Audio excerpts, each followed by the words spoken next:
Hi everyone and welcome to the latest episode of the Comic Book and Car Boot Haul. I'm your host Rory Bailey. The video that went live yesterday said that I'd had like a good 3 weeks of not finding anything. So it's typical that I've had 2 days in a row where I've had awesome finds. I really could have combined them if I'd held off, but I didn't, so there.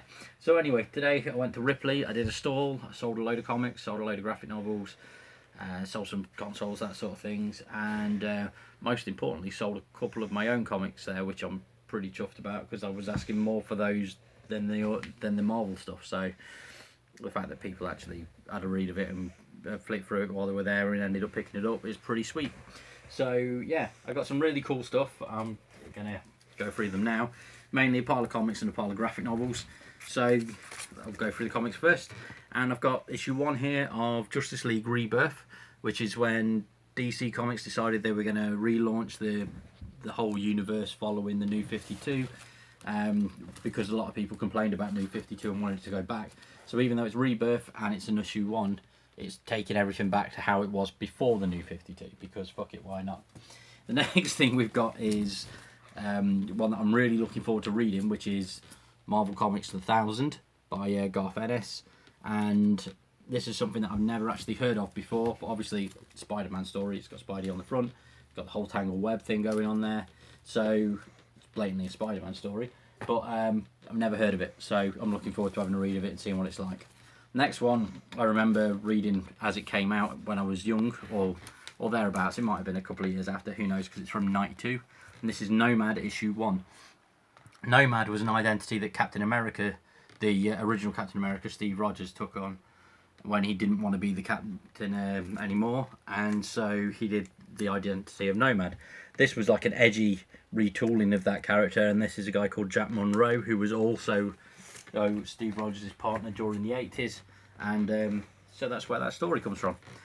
Now, the next thing I got is the Green Lantern Corps Quarterly magazine, comic, sorry, and that's issue 1 from 1992 as well. And that is this beauty. It's got all things like Alan Scott, Gnort, and Jack T. Chance, the introduction to him, so that's pretty cool. And the last comic that I picked up is Spectacular Spider-Man issue 224, which may not seem like a landmark issue or anything like that, but it's something that I can remember vividly reading when I was a kid, and it's this. And it's part of the Clone Saga, and it's during the mini-story within the Clone Saga called The Mark of Cain. Now, The Mark of Cain was basically a storyline where Peter Parker was framed for murder, and that was because of the clones that shared his DNA committing a murder, the murder of being a guy called Cain, who was a degenerative Peter Parker clone. So that's where that came from. Anyway, let's go on to the next one. So, graphic novel wise, I've picked up Doctor Strange, The Last Days of Magic.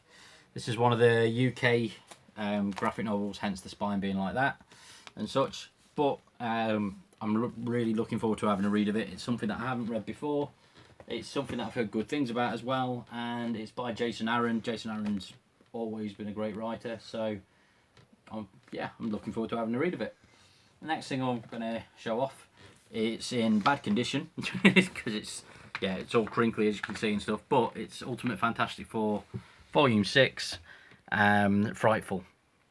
Now, the cool thing about this was it was the proper introduction to the Marvel Zombies, which was then followed up by, this was by Mark Miller, and then it was followed up with a Marvel Zombies series that was done by Robert Kirkman, who did the Walking Dead. So yeah, it's a cool story, and the Ultimate Fantastic Four stuff is things that I'm gradually picking up as and when I find them anyway. And speaking of Ultimate stuff, I also got Ultimate Comics X-Men, Divided We Fall, United We Stand. Now that's from the second volume of the Ultimate Comics X-Men stuff. The first volume of Ultimate Comics X-Men is one of the things that I've got virtually every graphic novel in, and that was the volume, that was the run that I wasn't that bothered with, so I'm quite chuffed that I found that cheap to be able to have a read of it and, you know, snowball my collection from there. And then last but not least is Avengers Volume 5, Adapt or Die, and this is a nice hardcover book, and it's by Jonathan Hickman, and illustrated by Salvador LaRocca, with Isad Ribic and Mike Diodato. All great writers and artists and stuff, and I'm really looking forward to having a read of this.